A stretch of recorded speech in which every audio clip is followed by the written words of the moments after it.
for the James Watkins presentation. If you're in the wrong place, stay. This is still better.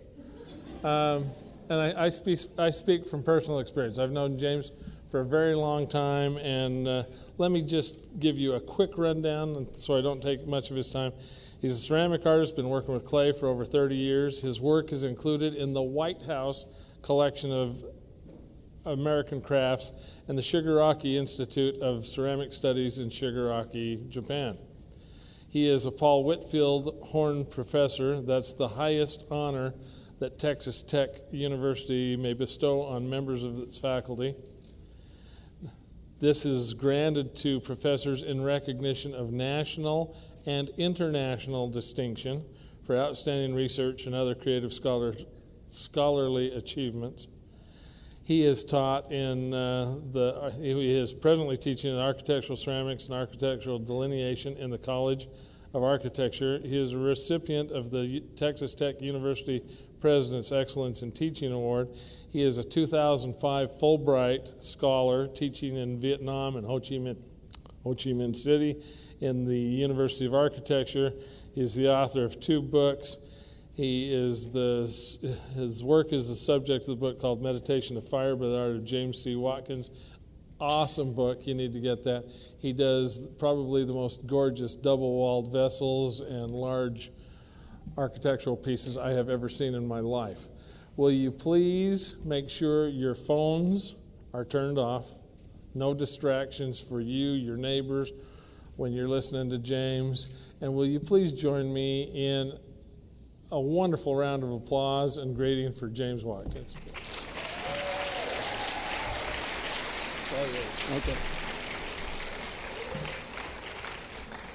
Thank you for coming. I was asked to put together images of a process that K through 12 students could use. And one of the techniques that I use for my own work fits that really well. But it's not going to take that long to show you that process, so I'm also going to show you some slides of my work and talk about how my work developed. And I'm going to stick with that theme of NCECA, of makers, mentors, and milestones. So I hope you enjoy this. The image that you're looking at now shows where I was born. I was born in Louisville, Kentucky, and I grew up in Athens, Alabama. My parents were farmers, and I feel that I owe my interest in art and visual things and magic to my parents. My mother believed that the color of your clothes could influence your emotional state. She believed that red and orange would make you more alert and happy. And my father believed that by painting our house green and the barn green and all the farm houses green, that would ensure a good harvest. So if you can imagine 6 kids, 3 boys and 3 girls, I'm the oldest, running around a greenhouse dressed in red and orange. That was my upbringing. But they were makers. My mother made quilts. My grandmother made quilts. My grandfather and father, they fashioned their own farm equipment.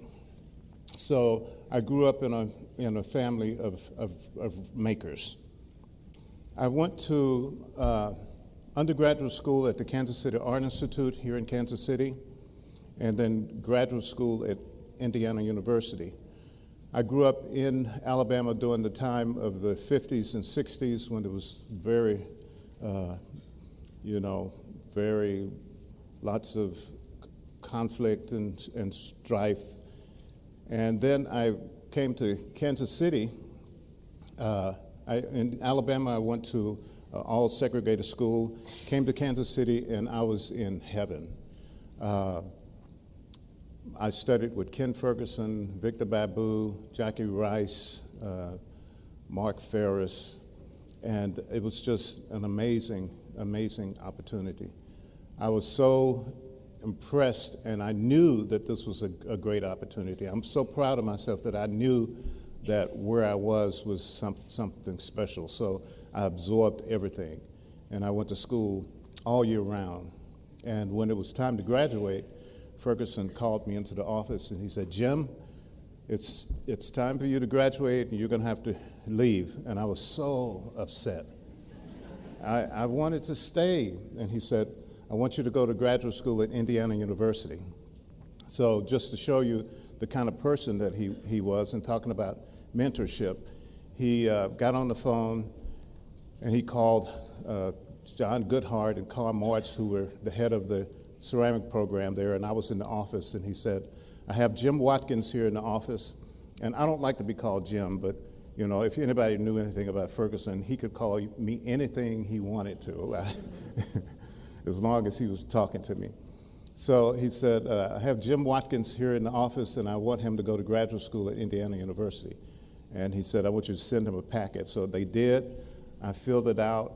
I got a full fellowship to go there and was able to teach there for 3 years. And it was all because of that mentor. So even in Alabama in the 60s, I knew that the Art Institute was a special place. Walt Disney had been a student there, and Thomas Hart Benton had been an instructor. And I thought that I wanted to be an illustrator. My dream was to work at Hallmark's cards. But I fell in love with clay because of the cooperative activity of the studio. When you go into the clay studio, everybody's working together, helping each other with glazes and firing the kilns and building kilns. And, you know, it was a party in the studio every day, so I love that. But I continued to draw and take watercolor classes. This is my teaching colleague, Jimmy Davis. He and we've written 2 books on architectural drawing that we use as a textbook, and other schools around the country use it also. I teach in the College of Architecture at Texas Tech University, and we have 3 different campuses. The main campus in Lubbock, Texas, and then we have an El Paso campus, and we have a Houston studio. There are 55 faculty members, and 7 of them are MFAs. And we teach drawing, watercolor, printmaking, and I teach an architectural ceramics class where we concentrate on making towels and murals. So it's a very unique place. After I graduated from IU, I got a job at Hampton University in Virginia. So on your right is Hampton, and on your left is Lubbock, Texas. Big contrast. But I saw Lubbock as being a very beautiful place. That orange and blue became a very significant element in my compositions. When I first moved to Lubbock, that was in 1977, I got a job with the city of Lubbock to start a non-degree pottery for the city of Lubbock, and it was the most amazing experience to start from scratch. They gave me a building, they gave me a crew, we tore the inside of the building out and expanded on it, made the classrooms larger, and it was overlooking a park looking down into a lake. If anybody knows anything about Lubbock, Texas, it's very flat, and to have a piece of land looking down into something was very unique. So I worked there for 5 years, and it was great. In one class, I had a doctor, a short order cook, a lawyer, an auto body mechanic, a high school teacher, high school student, and they represented all elements of the community. It was really an amazing experience, and I'm so happy that I had that opportunity to do that. After tearing the walls down, we refurbished the building, and this is what it looked like. And this is me in the good old days when my hair was bigger than my butt, and it's testament to the fact that all things change. So the kilns were built outside. It was built next to a park, so we had to had to lock the kilns in because we would go there in the morning or in the evenings, weekends, and find people playing house in the kiln. I'm an urban potter. This is my house and studio. I have renters on both sides of me, and whenever I have a new renter that comes, I have to give them a pot. I invite them over, show them the studio, the kiln, and I give them a pot so that they don't complain about the roar of my kiln and the smoke that comes from raccoon firing. So it all works out. So I've been there 35 years and I haven't had a complaint. This is my studio. This also gives you an idea of the scale of the pieces that I work with. I work with double wall forms, and I'm going to show you later on how I make these forms. I built the studio onto the house so that I can come straight out of my bedroom into the studio, and it's wonderful. My kiln area, and I have a gallery in the backyard, and that's nice. It's really nice to have a place that I can go and be and think about the work. I try to work, my goal is to do something every day in the studio, but sometimes that means going out and sitting and looking at the work and thinking about the work and, and learning from the work. Atmospheric and environmental influences. We have haboobs. Anybody ever heard of a haboob? No? They're dust storms, huge dust storms that come out of nowhere. And we have tornadoes. And when I first came to Lubbock, I moved there in Christmas Eve, 1977. It was right after a major dust storm. I drove into the city, and there was dust on the curb. And there was this eerie color in the atmosphere. And, normally you would think, wow, what an ugly place. But I thought, that's interesting. I wonder if I could do something with that dust. So I started collecting the dust, and I would mix 3 cups of dust to 10 cups of water, and at that time, Calgon, I don't know if you all know anything about terra sigillata, but Calgon, they had the little blue flakes in it, and it would make the lighter particles in terra sigillata float. But then they changed the formula, so you have to now use sodium silicate. So I would mix that together, and I'd make terra sigillata, and I'll show you some images. The platter that you see on the right there, the little specks, that's terra sigillata made from the dust that I would spray on, mask off the area, and then spray onto it. Lots of interesting images of coyotes on barbed wire, and I did a whole series of platters related to that. So the work is in response to something. It's me being an acute observer and then using that information as a point of departure for making images and forms. And this is another example of the terra sigillata made from the dust, that orange that you see on the platter. And the wiggly lines are made from tumbleweed that I stripped when it was dry and soaked it in salt water, and then let that dry, and then lay it on top of the platter and fired it. And when it would catch on fire, it would wiggle. And then because of the salt and ashes mixing together, it would create this glaze on the surface. Cotton gin lint filters were something that I looked at quite a bit, and I made a series of covered jars that related to that. I enjoy hiking and camping and collecting materials that I take back to the studio and test and fire them, using them as slips on top of pieces to create interesting surfaces and textures. These are examples of forms that were influenced by the collecting of materials.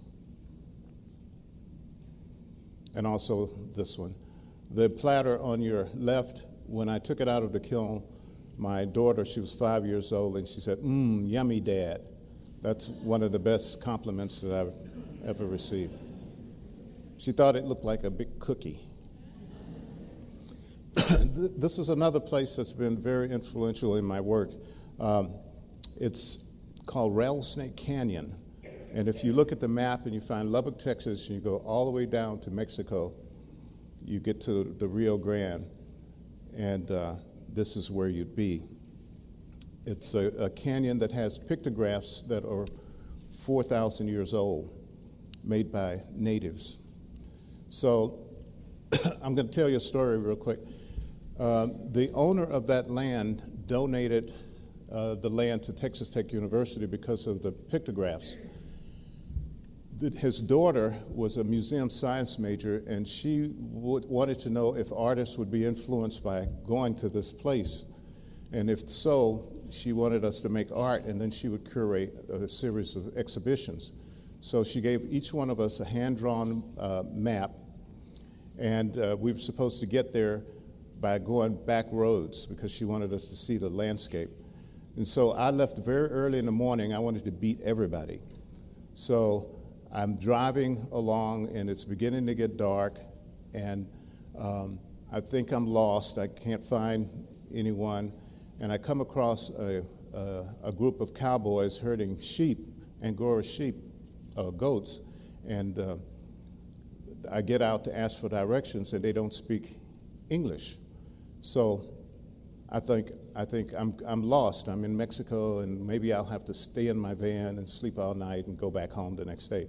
So I keep driving, and I come across a pile of rocks with a piece of cardboard and my name and an arrow, James, and they had been out looking for me. And so I followed the arrow, and I found the other crew. So I felt so guilty. But one of the things that we saw there were metates. These are bedrock mortars, and they're made in the rock. The natives used them to crush food and paint, to make paint for the pictographs.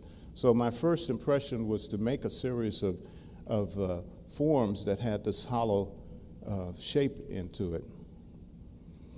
Okay, so now I'm where I'm supposed to be talking about K through 12, a K through 12 technique that high school students and high school teachers can use. How many high school teachers are out here? Okay, so good. Okay, so I think this is good because the K through 12 show is a wonderful, wonderful show, you know, but I didn't see any techniques using this particular technique, so this is maybe something teachers can take back. So what you need would be a metal can, and I collect old popcorn cans. I go to garage sales, but I'm also fortunate enough that I live near Plainview, Texas, and there's a popcorn factory there. It's called South Plains Popcorn. And so they sell me the damaged cans. If they're bent a little bit or if they're rusted a little bit, they can't use them. So the other day I bought 17 for $10. So, but for my big pieces, the ones that are 30 inches wide, 40 inches tall, I have if you look on the right, those metal containers, they're made from 1/16 inch black steel, and I get a machine shop to make them. And they last for years. The one that's rusted, I've had that one for 5 years. The metal cans, the popcorn cans, they'll last for maybe 4 firings. So if you have a machine shop, get a machinist to make you a metal can with a lid on it. 1/16 inch black steel. Okay, let me go back to that one. The slide on the left, if you notice, I'm showing some tape. It's 3M automobile masking tape. They use it to mask automobiles for painting, and you can buy it at Napa. That's where I get it, Napa, and it's real good because it stretches and you can draw with it. You can draw curvy lines.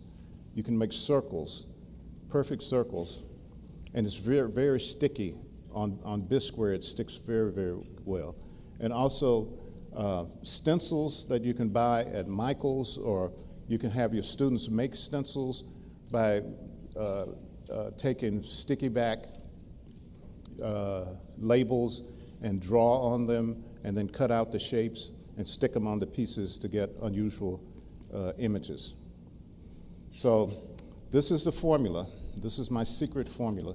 Although it's not really secret, it's in my book, Alternative Kilns and Firing Techniques, that myself and Paul Watkins wrote. But it's a cup and a half of ball clay, a cup and a half of EPK, 10 cups of water, and 2 tablespoons of sodium silicate. You get sodium silicate, you can buy it at ceramic supply stores, but you can also buy it at drugstores. And this formula is special because you can use it on bisqueware, whereas normally you use terra sigillata on greenware. This will go directly onto bisqueware and it won't peel off. And the reason is because of the ratio of clay to water. And I'm not even using a ball mill. I put it in a blender. And I got this recipe from Rebecca. Stand up, Rebecca. One of my one of my students from Junction, Texas. So one thing about this formula is that it's very, very forgiving. You notice here that I'm siphoning it off with, or the person is siphoning it off with a plastic tube. What I do now, I just take a big sponge and just stick it into the top and just soak that water up. And I let it sit for 4 days. And another secret that Rebecca taught me is that you don't even have to let it sit for 4 days. You can mix it up in 1 day and use it. We did that, remember? And it worked perfectly. So it's a very forgiving formula. In the book, there's also a terra sigillata formula that you can use on greenware, which is the more traditional terra sigillata. But this baby here works, man. This is great. Very forgiving, but you don't put a lot on it. Less is more. Okay, you should write that down. Less is more, because just 1 coat. But if you get 2, that doesn't matter. Okay, it'll work with 1 or 2, but you don't want it to. You know how when it drips and you get a thick line or stuff like that. You don't want that. You just want. So what I do, I usually turn the wheel. This is the book, Alternative Kilns and Firing Techniques, written by myself and my friend Paul Watkins. Paul is here at NCECA. If you see him, give him a hug.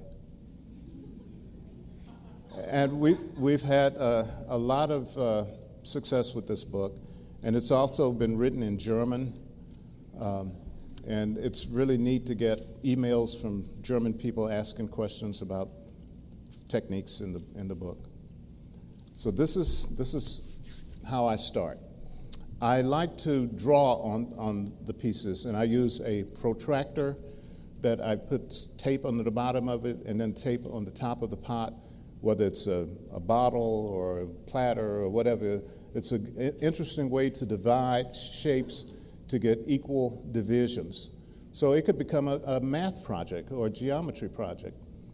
So with the protractor, you can divide squares, divide triangles, divide hexagons, whatever.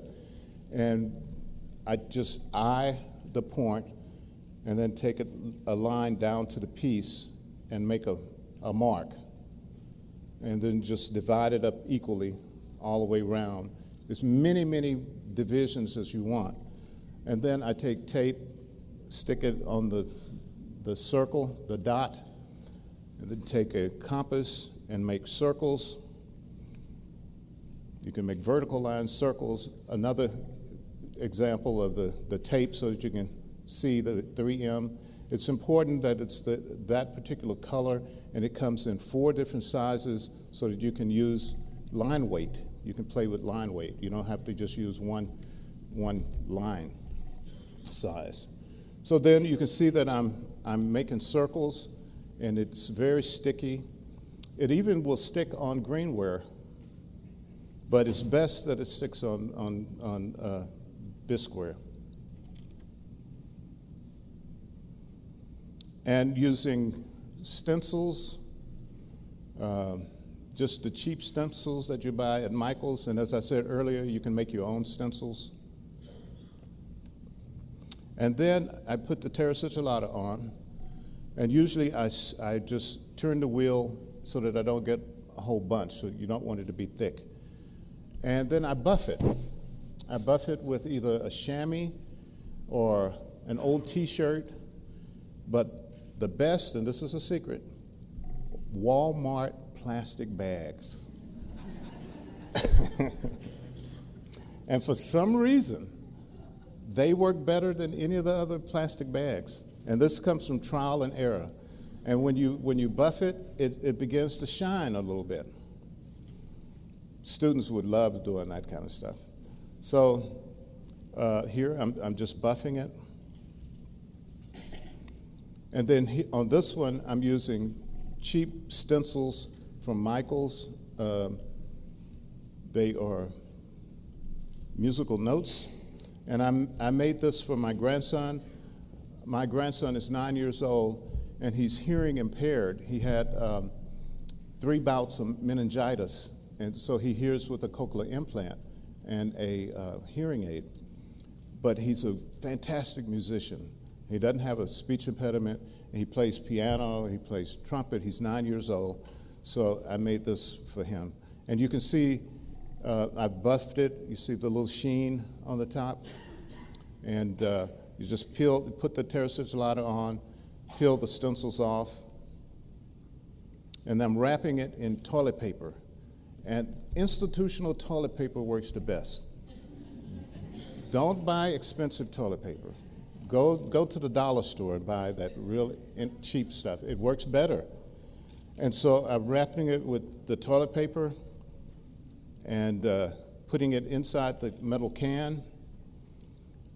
And then I put it in my electric kiln. You can put it in a gas kiln. You can also dig a pit, fire it in a pit. And if you do it in a pit, you need to keep the fire burning for at least an hour so that it gets hot enough. It needs to get to about 1,500 degrees. So I put it in the electric kiln.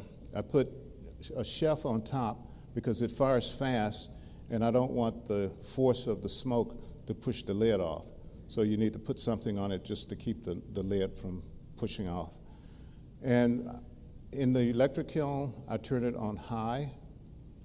Don't go slow, just turn it on high. In the gas kiln, I fire it as if it was raku, so it's fast firing. In the pit, just put a bunch of wood on it, light it, keep adding wood for an hour. And then you take it out and you get this beautiful black, and wherever the lines were with the tape, it resists the color, so you get a gray color. And if you're lucky, you get that really black, iridescent sheen, which comes from the terra sigillata being so concentrated that it becomes a kind of gunmetal black. Does that show up on the slides? Yeah. What cone do you fire at? I fired to cone 012, so it's real low, just about 1,500 degrees.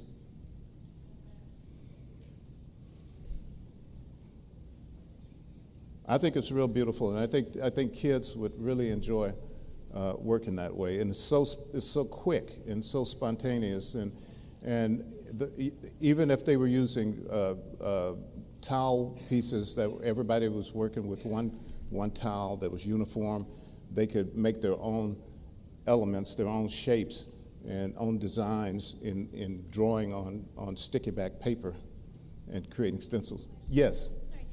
So what do you bisque fire your pieces, like 06, 08, 010, or does it 08, make a difference? 08, 06, it doesn't make a difference.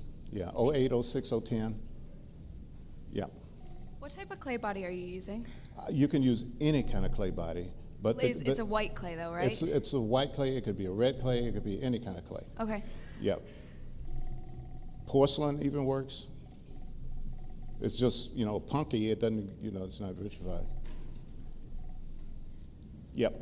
Hi, I was just wondering how much smoke it makes. Could you do it in an electric kiln inside, like I in a use, classroom? or- my electric kiln is outside, but if you do it inside, you need to have ventilation. It will give off some smoke, but it's not horrendous. Yeah.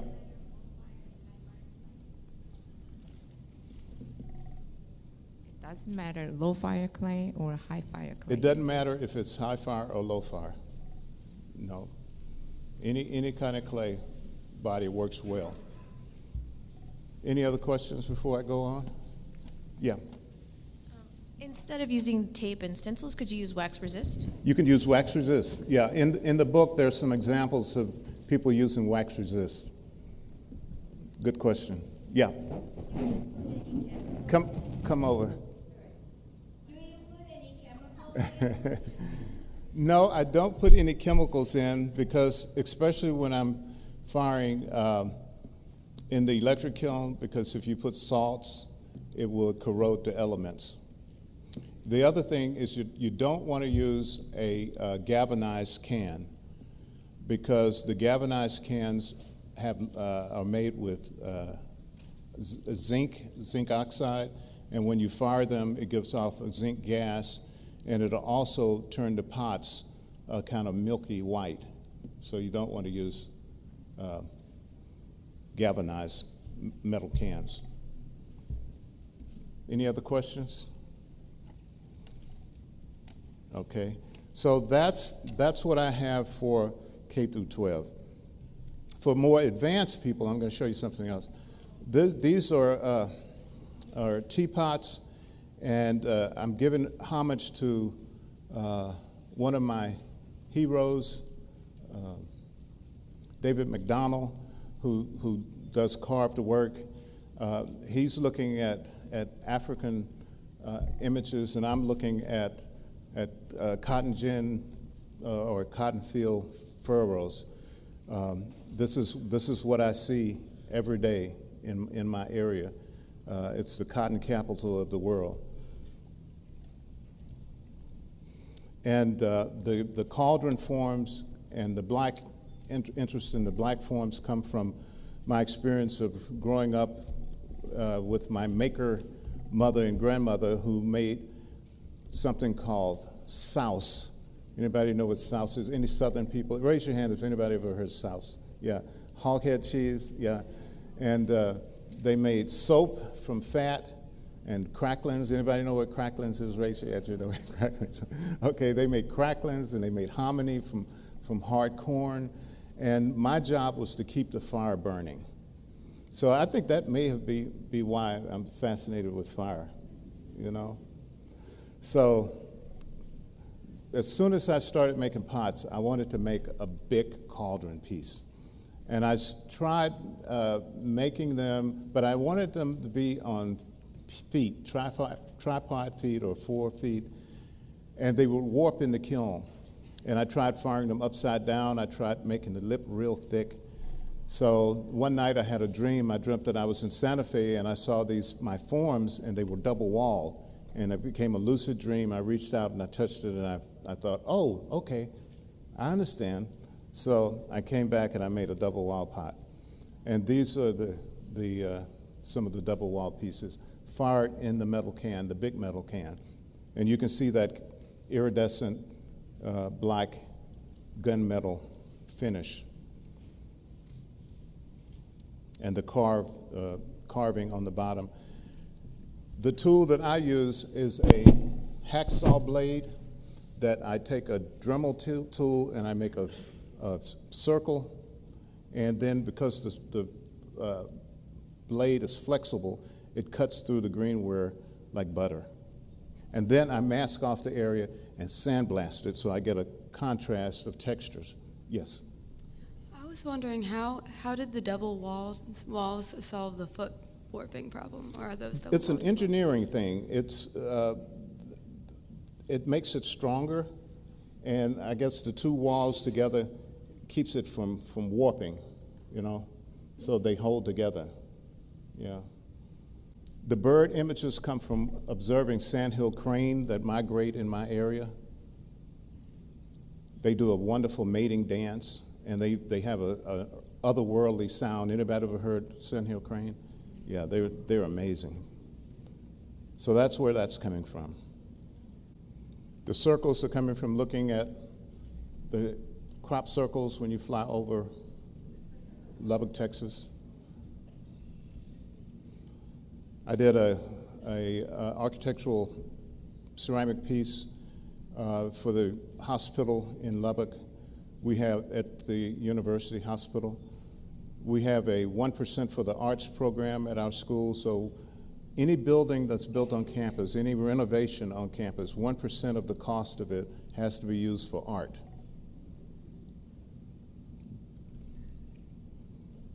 These are fumed platters, fumed with stannous chloride. This is a piece that was in the White House craft collection.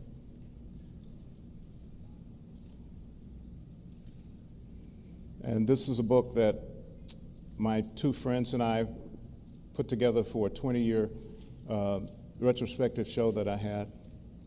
I used the proceeds for that book to start a scholarship fund, speaking of mentorship and the story of Ferguson helping me get a scholarship to IU. So I wanted to give back. So the scholarship was for second-year architecture students who turn in a drawing portfolio, and they have to be first-generation student, college student, like I was.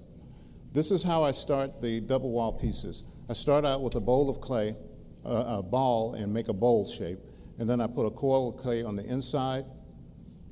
I pull it up, so I have two walls coming up at the same time, and then I take a snake of clay, a roll out a coil, and I put that around the rim and pull that up. I have two walls coming up at the same time. It takes about a week to make a big one. Then when I get it up to the size that I want, I close it over to meet the outside wall. Then I get my son or my neighbor to help me turn them over and put the feet on, trim, slips. The appendages are first made solid. I cut them in half, hollow them out, score it, put them back together. They have to be made very, very well because I lift them up by the handle to take them out of the kiln. I'll show you.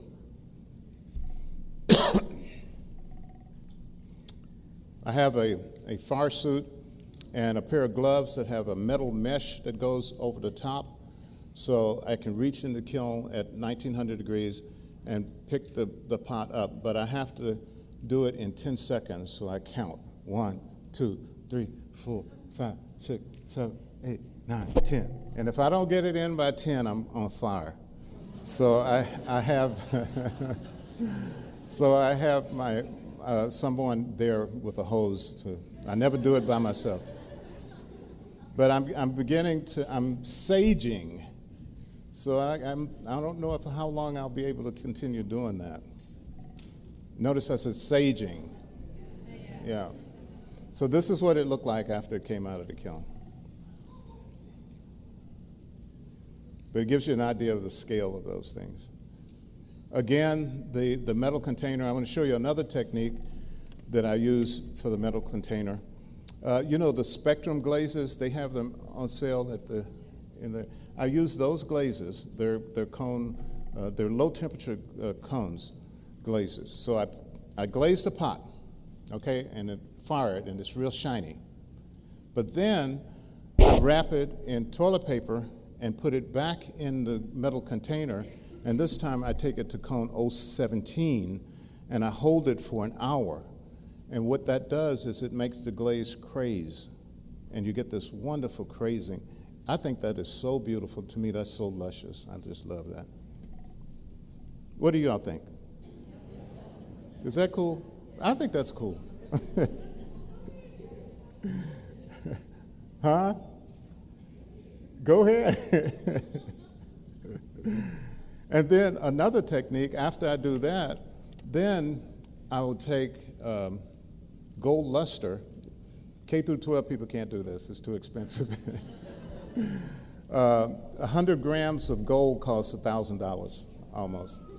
So I spray gold on it, put it back in the kiln, and take it up to cone 019, and then let it cool to 850, and then I put a tablespoon of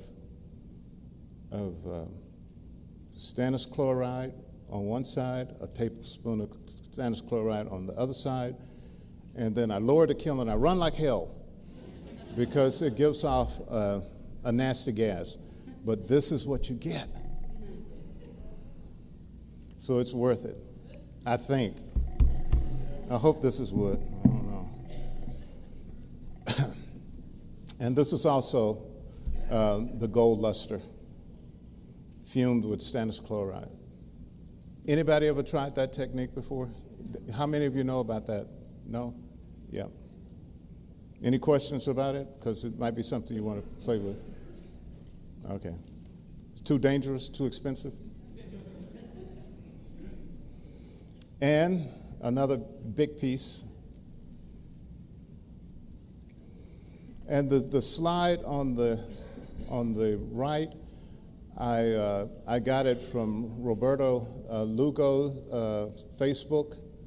He posted that, and I believe this to my heart. My experience tells me this, that this machine kills hate. And the slide on the left, art saves lives, and I'm here to prove it. I'm alive.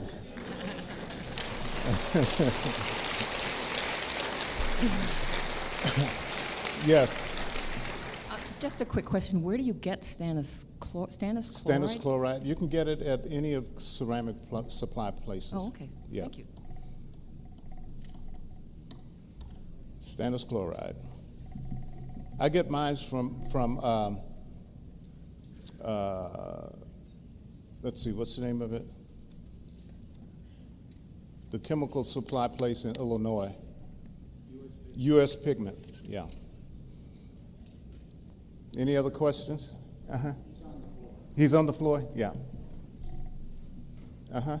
Yes, when you said you held that glaze at 017, what was the glaze you originally put on? I missed that. It was one of the spectrum glazes, one of their metallic glazes, but you can use any low temperature glaze. I've actually used 80-20. Okay, so any low fire metallic. Yeah, but you fire it first, and let the glaze melt, and then you take it out, and then wrap it, and then put it back in the kiln.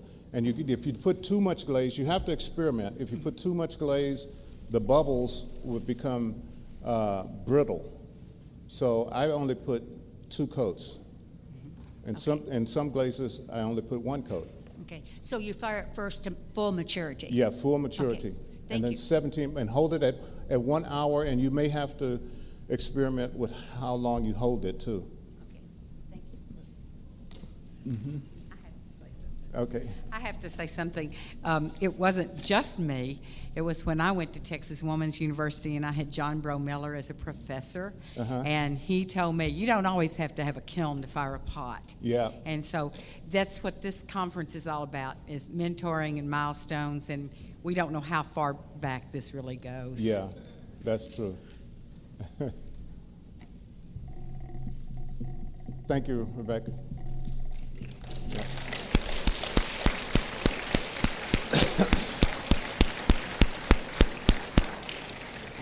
Thank you.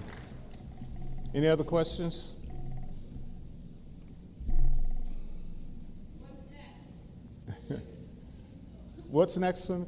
Well, I took some of the slides out, that I'm doing some new stuff where I'm actually using a laser cutter, and I'm using towels, porcelain towels, and cutting images onto fired pieces of clay using a laser cutter, and it cuts through the surface of the glaze and exposes the white, and so it's a linear drawing on the surface. Yeah. Uh-huh. Do you seal your pots with anything after you've fired them? I don't seal them, no. Mm-mm.